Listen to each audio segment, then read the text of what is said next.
Well everyone, welcome back. Today we're going to check out the day before dev vlog that went live about half hour ago. We're going to see what this is all about. Obviously the day before is a game that I've covered here on the channel. It's a game that I don't know what they're doing over there at Fntastic, but they're geniuses. I know you wouldn't expect me to say that, but they are, because they've given us nothing, and yet this game is still one of the most highly anticipated games there is on Steam. Everyone's talking about it all of the time, and we basically had nothing, to the point where people have been saying this is a scam. So yeah, they're doing something great, considering they've given us nothing. But today I want to check out this devlog, and hopefully we get something more than what we got in the last 10-minute gameplay, which, yeah, if you saw my videos, you know, then it wasn't really anything at all. But anyway, let's get to this. Let's see what's going on. Hi everyone, my name is Dana, and today we want to continue shedding light on the development process of the day before, our open-world MMO survival game set in a deadly post-pandemic America, overrun by flesh-hungry infected. It's one of the most anticipated games in the world. It is. In this video we will show you how we started the development of the day before, all down from the beginning. There will be a lot of interesting materials to see, so make yourself comfortable and let's start. I'm comfortable. I'm getting comfortable.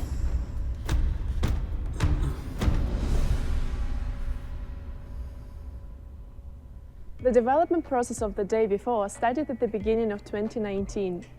At the time, the game looked so different that if you saw it today, you wouldn't be able to tell that this was actually the day before. The game had stylized, cartoonish graphics and handmade animations. The most distinctive feature of the day before back then was a winter setting with lots of snow, from which we gradually moved away. But even then, we already had the foundation of our survival game. Your character had core stats such as hunger and energy, and you were able to loot every building on your way, find and drive cars, deal with zombies, and interact with other zombies players. Are like the worst AI This I've ever vision seen. inspired us then, and still inspires us to this day. But in 2020 came a moment when we decided to overcome ourselves and raise our standards, so that the day before was not only our dream project, but also a game that could win a place in the hearts of as many other people as possible. After this decision, we at Fntastic made a real internal breakthrough and totally transformed the day before. It was like survival Fortnite. Thanks to the creative freedom that our publisher Mytona has given us, we were able to implement such a massive change to the day before. Yeah, it's definitely changed a lot if this is real. Graphic style. In the course of 2020, our team made a massive effort to remake all visual parts of the game, including animations, sound and lighting design from scratch to make it more grounded and realistic. This was the gameplay that we saw last time. And it was the first time when we decided to enrich our game world by going beyond initial small settlements and making a big city with skyscrapers. I've got to go back. Sorry, I have to stop this.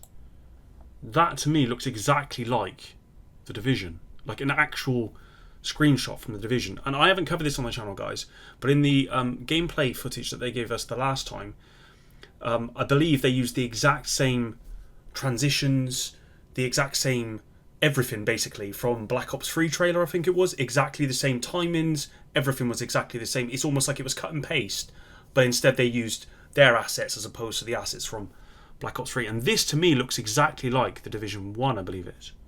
Yeah, The Division 1, it does. Or even The Division 2. By going beyond initial small settlements and making a big city with skyscrapers to explore. We knew that it was a very high goal that we considered unattainable, but without that risk, our dream was doomed to remain just a fantasy.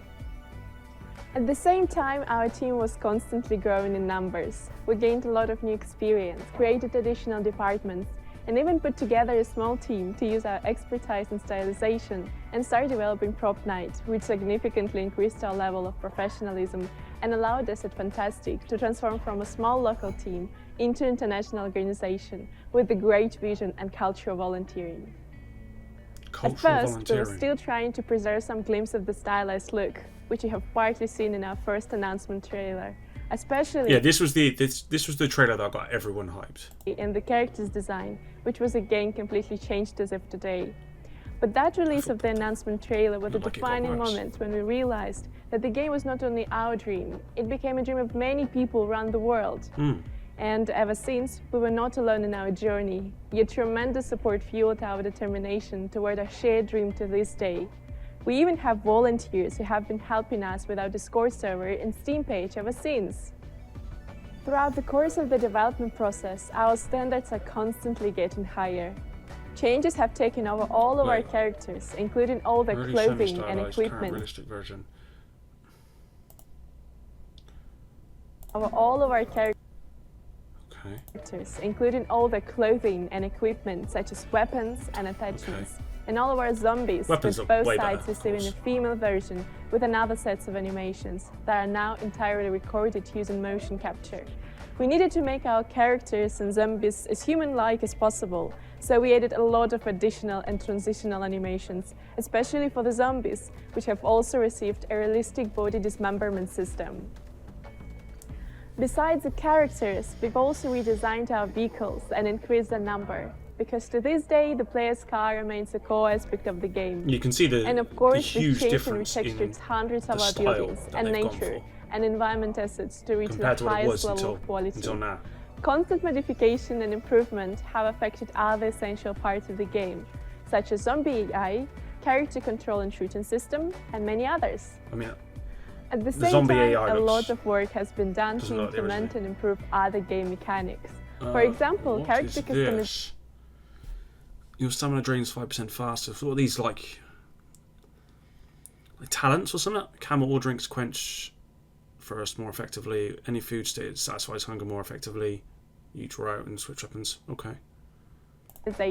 Trade system, Oh, it's a quest, trade system. and the World Hub location, where other players can meet and trade. And of course, we did a massive job on the multiplayer part of the game, because everything we have Oh, I'm sorry, I keep pausing it. This looks like the Division. This looks like the entrance to the Dark Zone almost. Feels like that. listed so far should have worked without any issues on one game server. Each new stage of development comes with its own challenges, such as graphical optimization or the transition to Unreal Engine 5. But our team, as always, is not afraid of difficulties and constantly moves forward. All in all, we've been creating the day before for 4 years. It's been a long and 4 exciting years, journey, and we believe that after the game's release, we'll give people faith that in this life, if you persevere toward a dream, it will come true despite all the obstacles and doubts in your path. Wait, Until then, wait. Let me just hear that again. Sorry, guys. after the game's release, we'll give people faith that in this life, if you persevere toward a dream, it will come true despite all the obstacles and doubts in your path. Okay, so wait there. So what they're saying is that they would overcome all the obstacles and the concerns and the doubts about the game. What they fail to say is that the obstacles that they're talking about are obstacles they've put in their own way. These are not obstacles put in the way by us as consumers. These obstacles have been put in the way by themselves because they've given us nothing. I mean, this finishes in 1 minute, and I don't think we're going to get anything more than what's been shown here. So still, we're getting nothing. And of course, that's going to create doubts, especially when, as was covered in the last gameplay footage, it was basically a copy and paste of a Call of Duty trailer previously, and there's so much stuff that looks very similar to other games, and we've seen really nothing. I mean, this trait system that we've just saw, I think that's the first time we saw that, but we've not seen enough for us to really say yes, this is a real game, and that's why there's so many concerns. It's your own fault. It's your own marketing fault as to why those concerns are there and these barriers are there. So yeah, I think you need to look internally on that one rather than externally. Until then, we will continue doing our best to finalize the game and release it on the 10th of November. Okay, We're we'll using see. the month we have to make the day before exactly the way we've always Okay, so, and also what I will say was this, the 10th of November, so there was meant to be this trademark issue, which I don't believe, by the way, and what I actually think is they were going to delay it anyway. In fact, we know they were going to delay it anyway. There was an article that came out about that, and they just used the trademark thing as a reason to delay it again because they didn't want to come out and say, guys, we're going to have to delay it again. And so that's why they did it. But it is delayed, obviously, until November, which is a long way away. imagined it to be. During this time, we will give you more information about the game and its mechanics, such as a world hub, quests, base building, character customization, player interaction, and so on. So, don't know about you guys, but it's not the best character customization I've ever seen. Character customization, player interaction, and so on. So stay tuned. Thank you guys, we hope you liked this video. Leave a like and subscribe to our channel, and we'll see you in the next one. Goodbye. So they're saying we should be hearing a lot more over the next kind of 8 months in respect of like the finer details, which is what everyone wants, right? At the moment, everything's so vague. That's the end anyway. Everything's so vague that we don't really know what this is. And there's been no fine details, which is why people have said this is a scam, this isn't a real game, this is just copied and pasted, and there's nothing beyond what we've seen. And these are obstacles that Fntastic and the team there have put in their own way. So they're overcoming their own issues here, which, okay, fine, but we need more, because the concerns and all that sort of stuff is going to continue on so long as they keep doing this. At the end of the day, I mean, I guess this is fine, but it's not added anything. It's not given us anything more. The only thing that I've seen in this that is new is the trait system, from what I can tell. Everything else we already kind of knew. So I'm still no further forward in my thinking that this isn't real. Like, and I know that, I don't know if that sounds stupid or not. It sounds stupid me saying that, but this doesn't feel real to me. I mean, I hope it is, but it doesn't feel real. And until we get more, I don't think I'm going to change my mind on that. But there we go, guys. Let me know what you think about this in the comments down below. Until the next one.